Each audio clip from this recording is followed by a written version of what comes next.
माँ मेरी कहानी।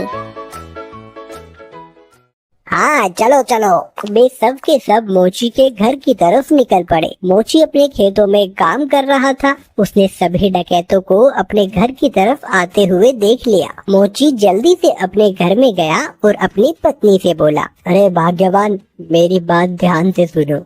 अभी एक डकैतों का झुंड यहाँ आएगा और जब वो मेरे बारे में पूछे तब तुम उनसे कहना कि मैं खेतों में काम कर रहा हूँ। फिर हमारे कुत्ते जबरा को भेजना मुझे बुलाने के लिए। ये कहकर वो अपने घर के पीछे छुप गया। कुछ देर के बाद चोर वहाँ आ पहुँचे। वो मोची कहाँ है? बुलाओ उसे, हम उससे बात करना चाहते हैं। वो तो खेत पर गए हुए हैं। आप रुकिए, मैं अभी अपने कुत्ते को भेजती हूँ उन्हें बुलाने के लिए।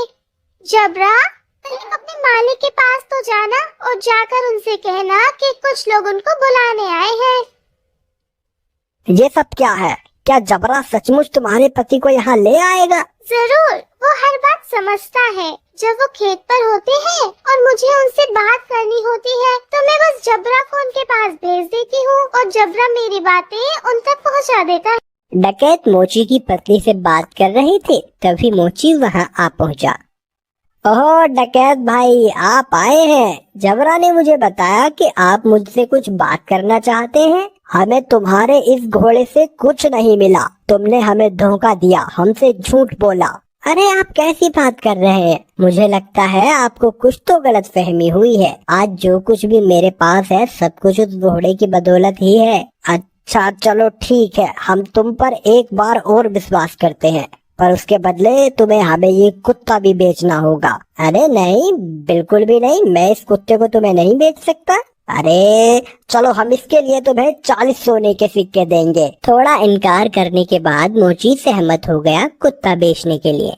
चोरों ने जबरा को लिया और चले गए। जब सभी डकैत अपने अड्डे पर पहुंचे तो सरदार ने ऐलान किया कि वो पहला होगा जो कुत्ते को अपने पास रखेगा। बाकी डकैतों ने उसकी आज्ञा मानी और चले गए। सरदार ने अपने बेटे श्याम को बुलाया। सुनो श्याम, मैं अब काम पर जा रहा हूँ। अगर मेरी जरूरत पड़े तो इस कुत्ते को मुझे बुलाने के लिए भेज देना।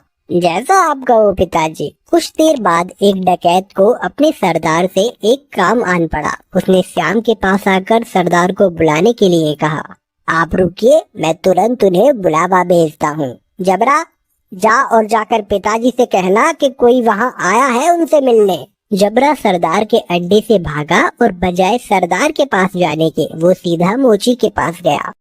जब सरदार घर वापस आया तब उसने देखा कि जबरा वहाँ नहीं था। वो जान गया कि जबरा जरूर अपने मालिक के पास गया होगा, तो वह अकेला फिर से मोची के घर गया।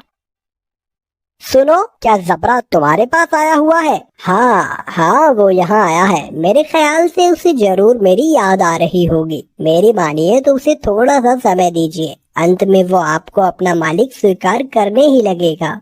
सरदार जबरा को वापस ले गया और उसने अगले दिन उसे अपने साथी को दे दिया। जबरा सारे डकैतों के साथ एक एक करके रहा, पर वह हर दिन मोची के पास वापस लौट आता। सबने ये जान लिया कि एक बार फिर से मोची ने उनका बेवकूफ बनाया है। उन सबने विचार विमर्श किया, इस बार हम बेवकूफ नहीं बनेंगे। मैं उस मोची को अब सबक सिखाऊंगा। इस बार सारे डकैत मोची के घर पहुँचे। उन्होंने मोची की एक न सुनी और मोची को एक बोरे में डाला और उसे लेकर वहाँ से चल दिए उसे सबक सिखाने के लिए। मोची चुपचाप बोरे में पड़ा रहा। रास्ते में वे सब एक मंदिर के पास से गुजरे, तभी एक डकैत ने कहा, सरदार, गर्मी बहुत ज्यादा है, क्यों ना कुछ देर यहीं आराम किया जाए। सरदार भी उसकी बात मान लेता है और मोची को वहीं छोड़कर मंदिर में आराम करने के लिए चले जाता।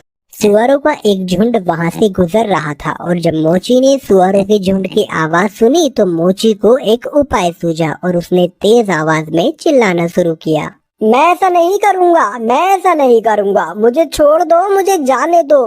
सुअरों के मालिक ने उसकी आवाज सुनी और वो उसकी ओर आया। अरे रुको रुको, क्या हुआ? तुम क्या नहीं करोगे? किसने तुम्हें इस बोरे में डाला? वो मेरी शादी जबरदस्ती जमींदार की बेटी से करवाना चाहते हैं, पर मैं शादी नहीं करवाना चाहता। क्यों भाई, क्या तुम पागल हो? अगर मैं तुम्हारी जगह होता तो मैं यकीनन उसकी लड़की से शादी करता। अगर ऐसी बात है तो आओ, मैं तुम्हें बोरे में डाल देता हूँ और तुम जाकर उसकी लड़की से शादी कर लो। सचमुच? बेशक, लेकिन पहले मुझे बाहर तो निकालो। सुअरों के मालिक ने मोची को बोरे से बाहर निकाला और खुद बोरे के अंदर घुस गया। मोची ने उसे बांध दिया और उसके सुअरों को लेकर वहां से चला गया। शाम को डकैत मंदिर से बाहर आए, बोरे को लिया और चले गए।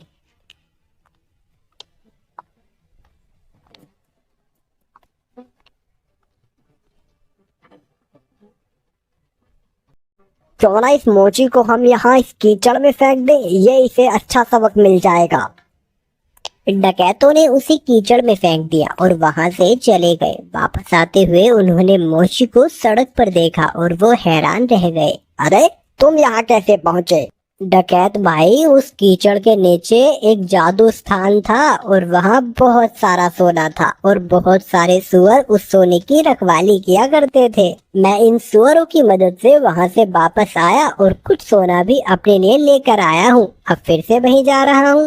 अरे सुनो, हमें तुम उस जादुई स्थान पर ले चलो और खबरदार, तुम वहाँ रखे सोने को अब हाथ भी नहीं लगाओगे। पर अरे जैसा मैं कहता हूँ वैसा करो। ठीक है, अगर तुम जोर देते हो तो। डकैतों का झुंड उस कीचड़ के पास आ पहुंचा और एक एक करके कीचड़ में कूद गया, लेकिन किसी के हाथ कुछ न लग सका और इस तरह फिर एक बार मोची ने अपनी चतुराई से अपनी जान बचा ली।